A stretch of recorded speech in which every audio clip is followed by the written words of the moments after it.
Good morning and welcome to the Shortcuts Ask Me Anything. Thank you for joining us this morning. I will now a little bit introduce the event and the shortcut as we have people gathering. So if you are finding us for the first time, we are. Oh, sorry, I have some technical issues. Sorry. Yes, so if you are finding us for the first time, the Shortcut is a non-profit organization. So we are aimed at reskilling and upskilling. We are helping people to find their meaningful career here in Finland.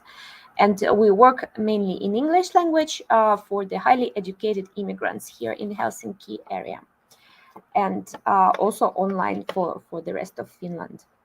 So today we will be talking about one very important topic that I think our community doesn't have enough information about, and we have invited Ted Apter here from Suomen Ekonomit to shed some light a little bit about the topic of unions. Ted, welcome. Thank you so much for being here. And Ted is a special advisor at Suomen Ekonomit, but we want to start by asking him introduce himself more and a little bit about his background. Ted, the floor is yours. Thanks a lot, Katarina, and it's very nice to be here. So my name is Ted Apter. I'm a Swedish-speaking Finn. Also have a Jewish background, so I belong to two minorities in Finland myself. And I've actually been to kindergarten in English, Swedish, Finnish, and Hebrew. I studied as a lawyer here in Helsinki, the University of Helsinki. I did another master's in England at LSE, studying EU politics there. And after I graduated from both of these, wanted to come back to Finland and focus on something where I could help society. I've been in so many different NGOs throughout my life, working with different matters, working with different policy sectors. And basically what I do at Ekonomit is at the moment working as a special advisor for industrial policy matters, trying to help Finland get a higher growth level, which would then help with a lot of the cost side matters we have in front of us and already currently. Just to give you an example, right now in Finland, we're in a process where we would like to have more money put both privately and publicly to research and development. And there's been legislative packages prepared for this. And I've been lobbying for this for 1.5 years, and a lot of other actors also in the society. And as it looks now, we should be able to have these packages going around for comments on late June, and then they should be decided in autumn. And if all goes well, those should then build a core for Finland being enabled to put more money into research and development, and that means a lot of new quality jobs. That means more productivity level in Finland and growth as such. But on my free time, I do some politics also. I like to run. I do rowing after being at LSE.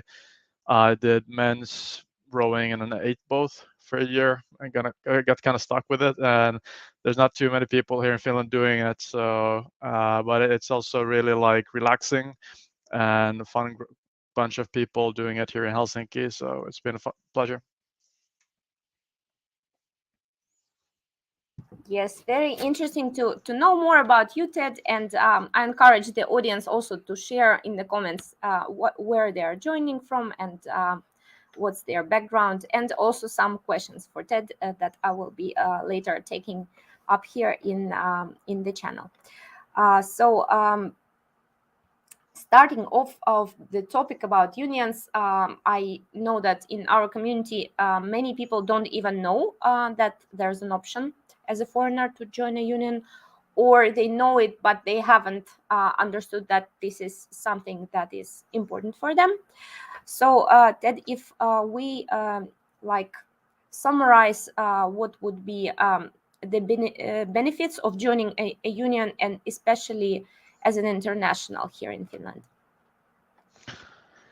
Well, a lot of the internationals in Helsinki and Finland in general, they need networks, and then they need some kind of support if they have problems, how to solve them, if they want to succeed in work life or as entrepreneurs, how to do that, where to get support for that. And unions is just a bit more of a formal level of doing this. What it provides is a community itself for its members, and also in society, it's been established for quite a long time that unions and then the unions of the employer side corroborate on a lot of different matters. And some talk about the Nordic model, where the unions are kind of one of the established key players. Then you have the employer side unions as another key player, and the third one is government. And in the Nordic module, all these three key stakeholders, uh, they plan a lot of different things together, how we reform pension systems, how the social security system is updated, how parental leave systems work, almost any legislative parts related to work life are typically things where unions and then the unions of the employer side in Finland and largely in the Nordic countries together kind of like plan and give their advice. And some they also negotiate with governments on what they think should be done. And this is really different to a lot of people who move to Finland, because if people come from outside of the EU into to the European Union, unions may not exist, or the role of them or the stereotypes of them are that they can be labeled to some type of a political affiliation. Whereas in Finland, they don't generally have a party political role. They are political in the sense that they lobby, for instance, myself, they lobby law packages, and they have the interests of their members in sense what they're trying to manage and get through. But the difference there is that if you look at how the world works right now, all of the key players tend to look a bit too much on the like short-term gains, and that's one reason, for instance, why it's so hard to tackle things like climate change. And the unions themselves, even though we have an interest of getting more members, our time perspective is longer. We've been around for so long that like for me it's hard to kind of like see a world in Finland where we wouldn't have a big role for unions. And because of this, the time perspective for us is longer. We look on how we have enough human capital, how we develop people's skills, how to get money to research and development, what the tax system should be on a perspective of 30 years, how the pension system is holding up, and where we need to adjust so it's even better. And these are all examples on things that have their influence over time, over decades. And that's quite different to where the political party political business cycle is. So from my perspective, unions and also unions of the employers in Finland are kind of like enablers of growth and also enablers of wage development for workers. And then we have a role in negotiating wages also. Yes, very good overview. And I think you have said the main thing about, so for foreigners, many people don't understand the union's role in Finland because it plays different role in their country. So I think this is very important that we covered this. I already have some questions in the chat, so let's start showing those. So the first one is coming from Nikunj, and Nikunj is asking, hello, Ted, I'm new here and I joined Coco. I understand it is applicable only on my completion after 6 months on the job. Is that correct? And if yes, how to safeguard within this 6 months? So yes, there are a couple of eligibility criteria for getting the higher level of unemployment benefits in the case of getting fired or layoff. And one is the thing where you need to gain enough worked weeks, and the other is the amount of how long you need to be a member. I'll just skim up and check the exact criteria because they change a bit. But generally speaking, yeah, it's about right as that. So the benefit for being first a member of an unemployment fund is really huge. For instance, Coco costs around 60 euros a month, and instead of getting a benefit per month, which is less than 1,000 euros, you then get a benefit related to your kind of like salary benefit. And depending on the level of the salary, it's higher or lower, but it's still like over 1,000 euros typically, bigger per month, the net you get after some small deductions. And because of that, paying 60 euros, if you're, for instance, a longer time period without a job, then it's a really beneficial deal. And I recommend checking, for instance, the pension unemployment fund you mentioned, kokokassa.fi, and then put up the English page for the exact criteria. There we have työssäoloehto. So you need to have the 26 calendar weeks of work criteria achieved. Then that's roughly around 6 months. 6 months, yes. Where if you work, for instance, at least 18 hours per calendar week in work relations where you pay taxes and social security costs, then you can achieve this criteria.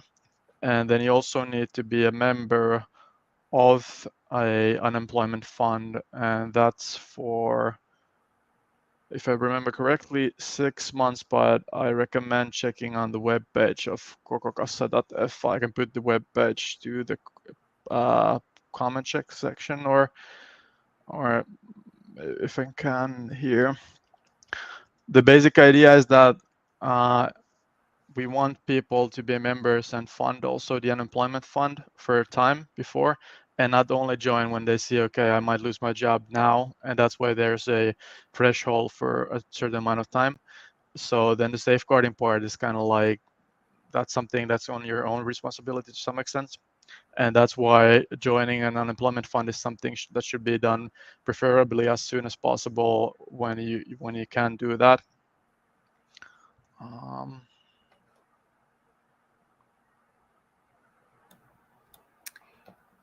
Yes, thank you very much for the question and the answer.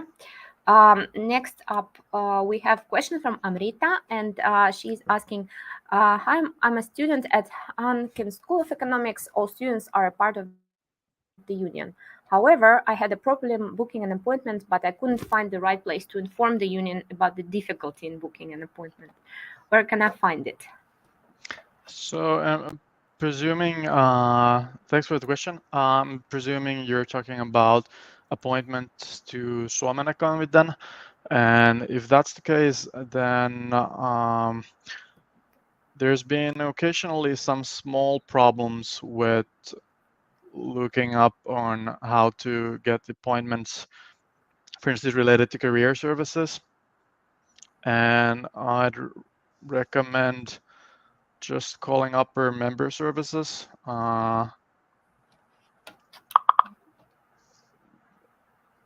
There's a number, not sure if I'm sending it just to Ekaterina now or the public chat, but if you can see that, or then if the Ekaterina or someone can just toss that phone number to the public chat, then yeah, just call them up there and check it out. One comment related to the question, one of the reasons why some are, for instance, business student graduates or business students themselves who have an international background maybe don't find us, is because not all of them become members of those student associations at the business student universities, and they get the free membership to us throughout their student time by doing that. But then if they don't join them, typically we don't recruit them directly ourselves, at least at the moment. So then they kind of like don't get the whole way up to us. And this is something we noticed last year when we did a survey, that some of the international students don't find us because we haven't got the business student associations to recruit them enough. And we're figuring out if we need to put up another system of reaching out to the international students. Yes, sounds very good, and good that students are active trying to find you. Then next question will be coming from Maria Lena. Hi, my name is Maria Lena Aaltonen. I'm a returning Finn from the States as a new California attorney. And then the question itself, My American partner is an entrepreneur with a consulting business. Any starting points you can recommend for either of us as an attorney or entrepreneur? First of all, it's great to have you back. I actually lived in California and San Diego for 2 years when I was a kid. There's depending on like if you just arrived or like weeks and months ago, but there's a bit of a bureaucracy hassle in the beginning. Just work through it, and then it takes some time, but it's worth it. If your partner is an entrepreneur, depending on the background, if he's eligible, he could even join Suomen Ekonomit. We have around 1,500 entrepreneurs as our members, even though we're a union more like for workers. But we have both, and I work with entrepreneurship questions relating to lobbying quite a lot myself. But you can also ask your partner to check up the Chamber of Commerce and the Finnish entrepreneurs if there's something there also that could help you gain networks for a partner. And then coming back as an attorney, I'm a lawyer myself, member of the Finnish Lawyers Association. Really recommend becoming a member there and also getting networks from there. And then there's the attorneys association separately in Finland. So that's also something to maybe take a look on. But just like everything works with networks in Finland. And from my viewpoint, I think unions as a term might be for some internationals too like many stereotypes added to it. So one way of looking at unions in Finland is maybe just seeing them as building your own networks and finding yourself one more community. Yes, good luck. And also, Maria Elena says that in February we are trying to be patient. So yes, we actually have a yeah. Sorry. If I could just brief comment, like one example of how we're trying to help with growth. 3 years ago, I did for Suomen Ekonomit this growth company policies, where we had 10 teams. One of them related to these permit issues, where they take a long time and they're too bureaucratic in Finland at the moment. And we did like around startups, also growth companies, and we rather be like Supercell, asking like what are their problems and then trying to figure out the policy solutions for these. And we've been lobbying this for 3 years now, and other actors also, and we like to cooperate with a lot of actors. And right now there's something called Virtual Finland, which is a digital platform for coming to Finland, but it's still not in use. It's more like built up at the moment. And when it comes online, the idea is that you could then do your permit issues just online from one digital platform, both if you're returning Finn or someone just moving to Finland with any background, either an entrepreneur or a worker. And with that, when we get it online and working, it should make it easier with migration permit matters. Yes, and thank you, Maria Elena, again for the question. And it's true we have quite many returnee Finns also at the shortcut, and it's also trying to help them. So good that you're joining our events. And then next question comes from Irina. Hi Ted, I'm an entrepreneur in Finland, and I only recently heard about unions and read a bit of basic info. I've heard entrepreneurs can also join unions, and there's an entrepreneur unemployment fund. How does this work? Is there only one union for entrepreneurs, or how do I find out which one is for me? I work in the language training education field. Anything else entrepreneurs specifically should know about unions? Quite many questions in there. No, it's quite a simple case in general. Thanks for the question, Irina. Just to start, the unemployment fund as such are their own system. We have a role as unions supporting them and this and that, and some members in the boards and like stuff like that. But legally speaking, they're like separate from the unions. And that's why, for instance, Coca-Cola has its own membership fee, and we have our own. For entrepreneurs, there's currently there tend to be two unemployment funds. Now there's only one. It's called you mentioned, and there's different legislation or not. So in the social security system, not in all cases are people who say that they're entrepreneurs in different legals acts, and that makes it a bit harder to check. But I'd recommend checking up the Yrittäjäkassa page. I can put the link and then check more information from there. But as I mentioned, we also have entrepreneur members, and this is maybe not the first thing you would think about a union, but we have 1,500 members, and we are an affiliate of Akava, which is a confederation for different highly educated unions. And then we have our own association from all these Akava affiliates that represent highly educated persons that is for entrepreneurs. So we have an association that represents around 15,000 entrepreneurs with highly educated background, and we lobby things with that association as well. And that association is part of the Finnish entrepreneurs. So even though if you follow the Finnish media, you see Finnish entrepreneurs saying something, and then typically someone from the union side saying something else, we also have like this bridge. We even have one member of the board of the Finnish entrepreneurs is right now one member of our fellow union. So what I would recommend is checking up the Yrittäjäkassa page, and then also checking up either or both joining Suomen Yrittäjät, the Finnish entrepreneurs, and then also one union that fits your own degree background. And what I just saw briefly, like you had a teacher's background, and that means OIE could be a union for you maybe. And then the other thing that just jumped away, but if I read correctly, something related to language skills, then you could maybe check up if Akavan erityisalat also works for you. But more in general, most of the unions in Finland for highly educated persons based upon different fields of studies or degrees. And if you want the really quick list on what they look like, then maybe take a look on that. There's a list of Akava affiliates, Akava unions, saying the name of them, and then the end of them you have links to all the pages of those unions.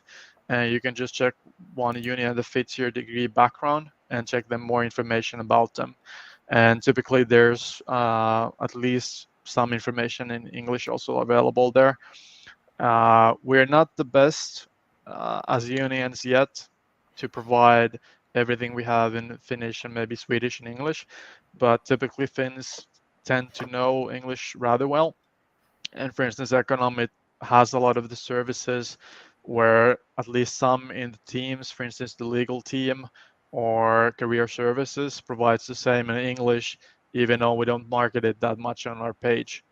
So I bet the case in the most of the unions is that they have services available, but a bit below the table in a way that they're not marketing it enough. And if you're considering joining, you could also just call them up and then ask what they provide in English. Yes, very, very important questions. Especially we have a lot of entrepreneurs in our community. So as opposite to finding a job, we also help people to open their business. So this is very good that we have covered this. Next question comes from Natalie. So very, very general question. A little bit we now went into it, but how do we choose which union to join?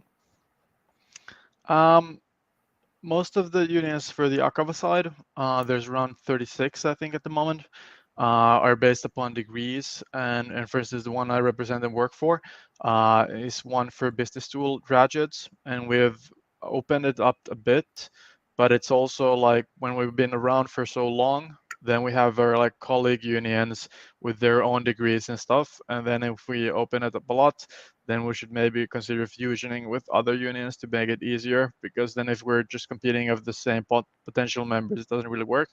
But for the highly educated ones, it's typically either what you've been studying or what your degree is related to, and then there's like one or maybe two related to those studies and degrees. And the list I just sent should be soon in the comment section. So I'd recommend checking that one up. And if you have a need for more information, you can also just add me on LinkedIn and I'll help you find one. Yes, sounds very good and very important to choose the right union. Then next question is coming again from Amrita. So what legal services do union members get? What role does the union play in disputes between employer and employee? And if a dispute is taken to court, how much does lawyers' fees cost? That's a good question. It's a hard one to tackle really shortly, but I'll try to give you a brief, and then I recommend also looking up more generally. There's like a lot of different legal matters related to work life. Some are just like looking through agreements or before you sign an employment contract, if there's something you need to have like a specific awareness made to. We have our lawyers go through a lot of contracts if there's any like matters related to those. We also help with leadership contracts, at least in our union. If there are layoffs, some people are laid off for good. Conflicts like those are typically matters where we provide legal services. Anything related to annual holidays, working time matters, family leave, some of the basics related to unemployment security things. And then if they go more in depth, then we typically then ask to check the unemployment fund Kokkokassa themselves and ask for more matter help. And for instance, the Suomen Ekonomit, I'm just checking our webpage, how they've phrased it here. But if there are conflicts, our lawyers help to kind of like also look if there's a way of negotiating it without having to go to court. Uh, but our lawyers don't contact anyone's employer without the permission of a member. Um, and then about the fees, the fees that we provide, the services we provide are part of the membership fee. So having use of legal services doesn't cost as such anything. Then for matters that go to court, there are two different thresholds. There's like a small, if it goes the whole way to courts, we typically mediate a lot in Finland, so sometimes that doesn't go to the court, even though it might look in the beginning it might go. There's like a some type of a smallish fee you have to pay yourself in the beginning, and then there's an upper limit on what a certain kind of a security in insurance type of a policy, and if the costs go below above it and you lose the case where you don't get the other side to pay for the cost of your legal fees, then the amounts that go above the security is something that the member has to pay itself, but it's quite high. And also anytime before you go to court or matters like this, our legal service providers go through all of these in detail. But it's kind of comprehensive, but it doesn't include all the fees if you go through a long court duel. And also then the Finnish system of fees and matters, depending on where you come from, but the fees are kind of moderate. Like we don't have 10 times penalty punishing court costs in Finland. They typically need to be based upon what are real costs. And because of this, like court fees are not comparable between, for instance, US and the Finnish system. Yes, we're almost out of time. I have quite many questions lined up. I'm gonna have to choose like just one more, and then for the rest, I think if it's okay with that, we can suggest to follow him on LinkedIn and try to ask him. Yes, but let's shortly tackle one more So Shaina is asking, I want to ask if postdoc person can also apply for union. Is there any specific union for research-based people? This is also something in our community quite common. Definitely postdoc persons can apply for unions. They're also, it's more related to the field of the studies, because you can be a postdoc in almost any studies. And so related to what the field is, then I skip through the list I provided before, the Akava affiliates, and then try to look one that's closest to the field of studies where you study, and then approach them. Yes. And if it's possible, I can take a couple more questions, but it's up to you, Katarina. Okay, yes, let's maybe a little bit continue because I see there are quite many good questions. So next is coming from Cheryl. I'm hired as a foreigner in Finland, and the question is that if I'm laid off as a foreigner, what's the benefit I will get from the union? Or if I'm subject to leave the country if I lose my job in a certain period? This is a very specific case. The Finnish law is quite clear that you can't discriminate based upon background, whether it's a ethnical or a country background, things related to this. So if you can prove, even in a court case, that the layoff is based upon you being a foreigner, then it's a discriminatory one, and then it's a case that should be resolved with lawyers. And this is typically something that, like discriminatory things related to work life, is some things that lawyers in different unions help with. So I'd recommend checking up a union that could maybe fit for you, and then contact their legal services. About those permit related matters in more in detail, those go beyond the knowledge I myself have at the moment. So that is something that I'm not at this moment ready to comment about. Yes, thank you very much for the question. And let's have one more. So Irina is asking, do unions currently offer or campaign for subsidies in Finnish Swedish language trainings? This is perfect example of what you mentioned with unions having a view of things. I've emailed about it, and since the general narrative is that employer is responsible for this and employers can have very different views of this. So wondering if that's something that's being discussed or not at all. And I want to very much agree with Irina that Finnish language is often the issue, or Swedish language is often the issue with people getting a job, not getting a job, and so on. So what is being done about that? Some of the lobbying in Finland we do centralized via Akaba, which is one of the big three confederations of workers in Finland. And we renewed our policies related to permits, labor force from abroad, everything related to language training things, just last autumn. And this was something we talked about quite extendedly. From the point of view of Akaba, we ended up with a suggestion that we should have a system where workers could, with a salary provided during their work time, to some extent study Finnish or Swedish. This is something that's still kind of like not tackled directly on how it should be done. So there's like a really wide variety of different to use points how employers approach this.